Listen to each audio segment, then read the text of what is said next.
morning. As you know, the Tampa Police Department has been working some homicides in the southeast Seminole Heights neighborhood. And last night, we had a third homicide. Our victim's name is Anthony Naiboa. Last name is spelled as N-A-I-B-O-A. The shooting occurred last night at about 8 o'clock. Our officers were in the neighborhood, heard gunfire as they canvassed through the neighborhood. Unfortunately, one of our officers was able to find him, but it was too late.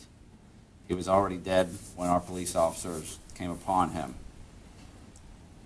This is, very frustrating. I go from frustration to anger on these unsolved homicides. And now we have someone who is terrorizing the neighborhood. It's just difficult to see this happen. This morning on my way to work, I stopped by the crime scene, 10,000 block of New Orleans, where Monica Hoffa was murdered. Last night I was at Benjamin Mitchell's crime scene and visited there. Last night's murder was about 200 to 300 yards south of where Benjamin Mitchell was murdered. And it was nearly in front of Benjamin Mitchell's house. So this morning, as I visited Monica Hoffa's crime scene, I then went over to last night where Anthony Naiboa was, and I ran into his parents. I met his parents there this morning.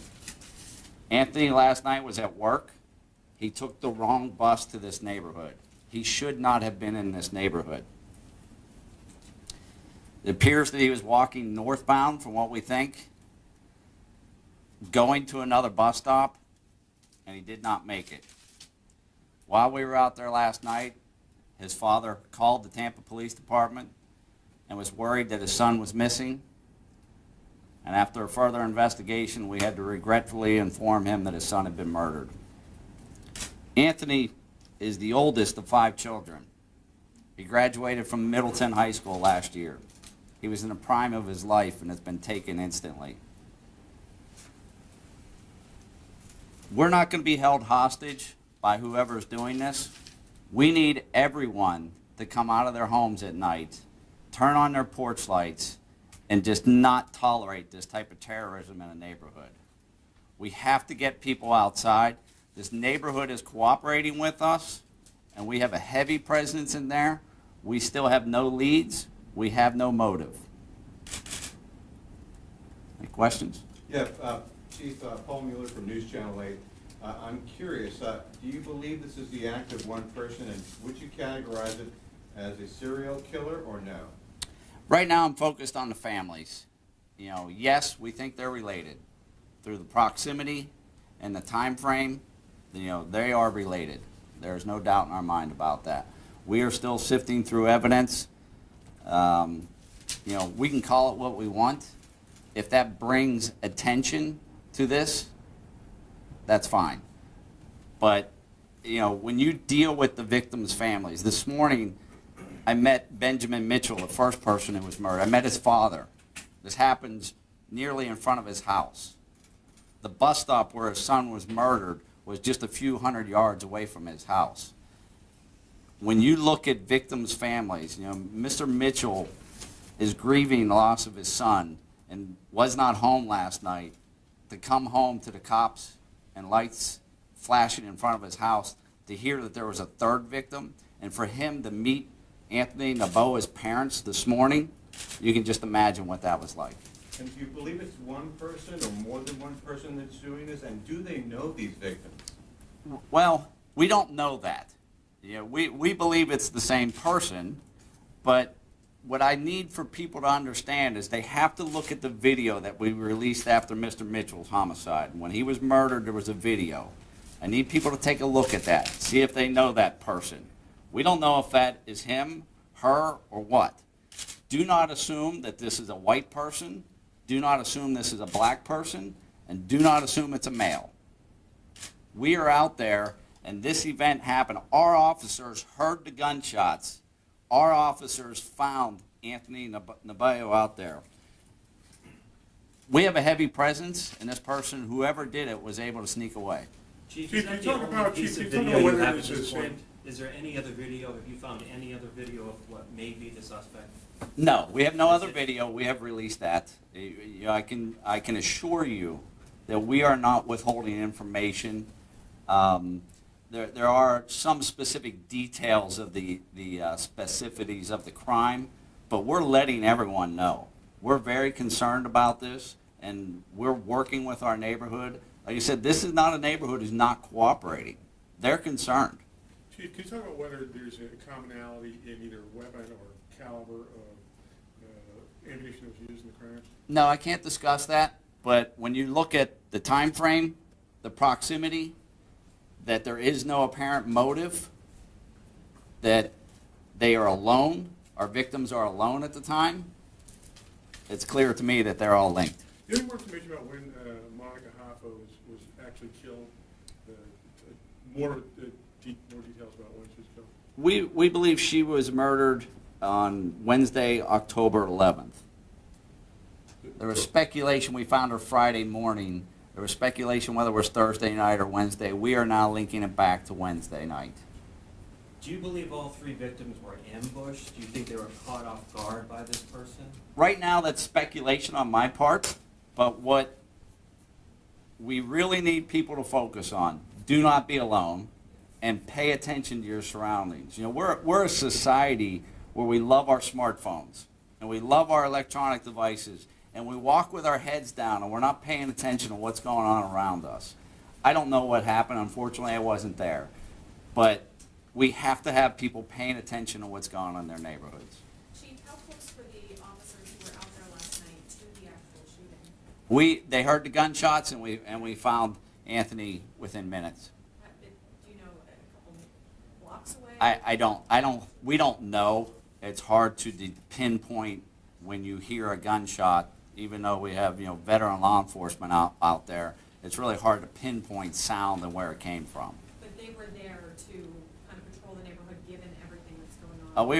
We have a tremendous presence in there, and you can imagine the frustration of these police officers to hear a gunshot and not be able to catch the person. We activated our K-9 unit, I activated a full activation of our SWAT team, and we did a grid-by-grid search of that neighborhood. We instantaneously had a perimeter set up last night. I was convinced that we were going to catch this person. How does it happen with a grid system, with K-9, with police officers? You've got the chopper up in the air. I mean, this must perplex you to the nth degree. It is. You know, obviously, if we had that answer, he'd be in custody. Chief, are these victims all completely random? Is there anything in any of their backgrounds that might have been a factor? I know that Monica had a arrest history, was an absconder. Well, you know, I caution you about Monica, because Monica had some challenges in her life, but she did nothing that should have put herself in this situation. She was completely innocent and was targeted by this animal out there. And, you know, Anthony Naboa shouldn't have been in the neighborhood last night. He accidentally took the wrong bus. Benjamin Mitchell was waiting at a bus stop. So there's no link. These individuals, these victims, they did nothing wrong, and there is no connection between the three. Is there any point where you can bring in behavior analysis or anybody outside that can give you a sketch of what kind of person may be out there doing this? Are you at that point yet? Yeah, well, let's talk about that. So Crime Stoppers and ATF have combined to give us a reward of $18,000. We'll be releasing more information. The phone number for Crime Stoppers is 1-800-873-TIPS. It's 1-800-873-8477. Clear Channel and the ATF, Alcohol, Tobacco, Firearms, they're working with us for electronic billboards. I just hung up before I got here. Special Agent in charge, Daryl McCreary from Alcohol and Tobacco and Firearms will be releasing more information as far as trying to up the reward later this afternoon. Last night on scene, I spoke to the FBI.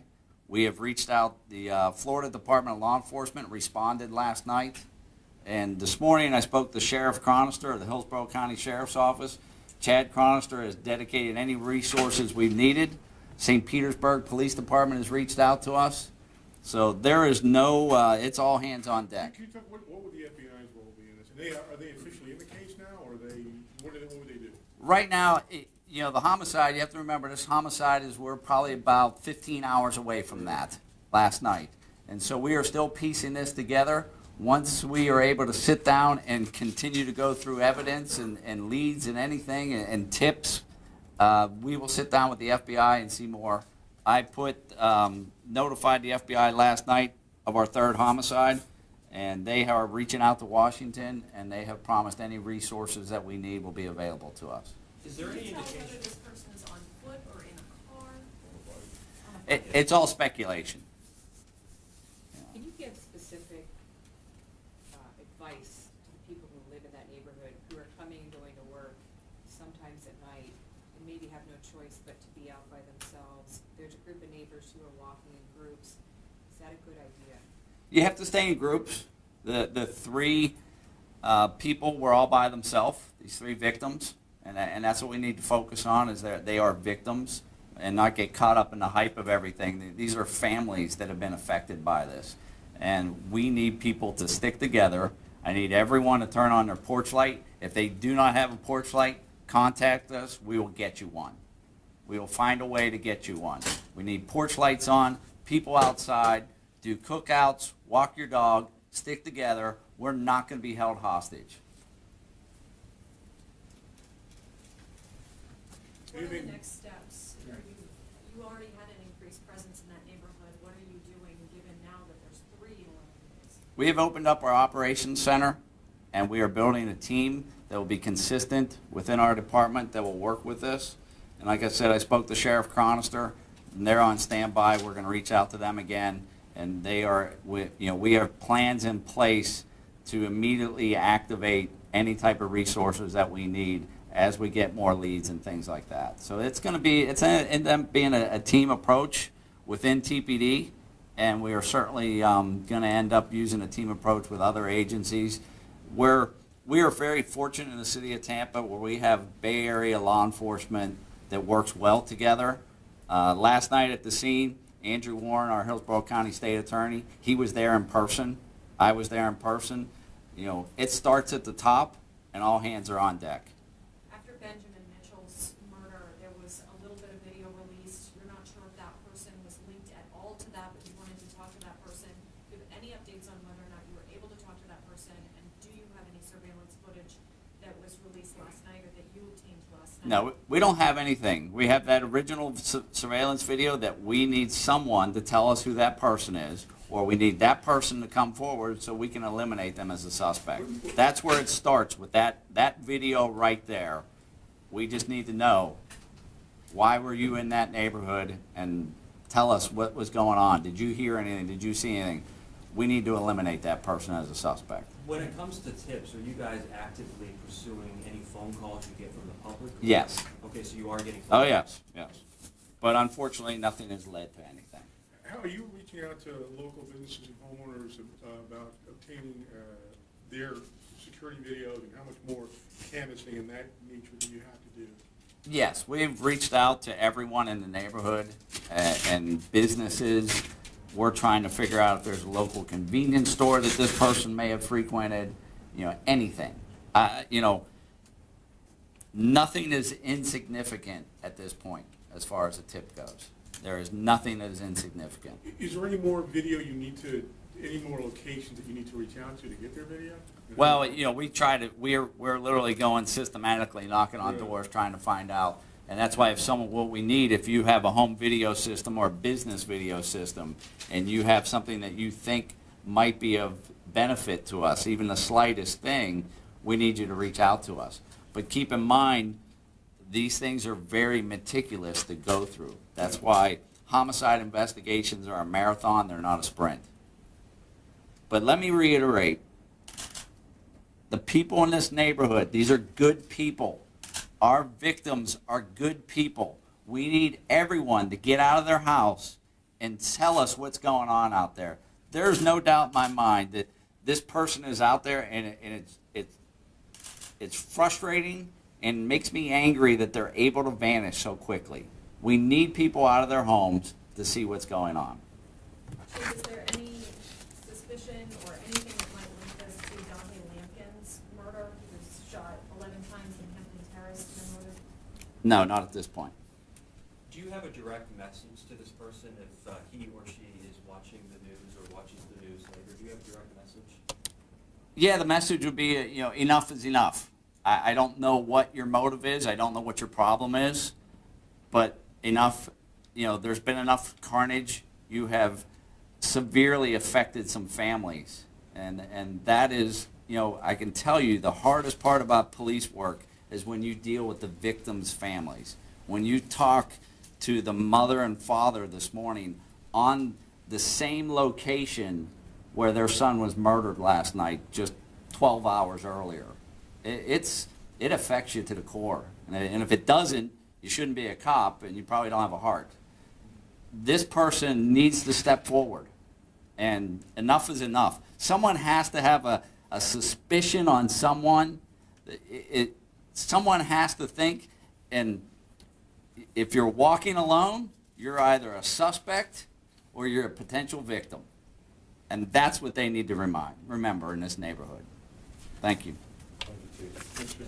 So I'm going to put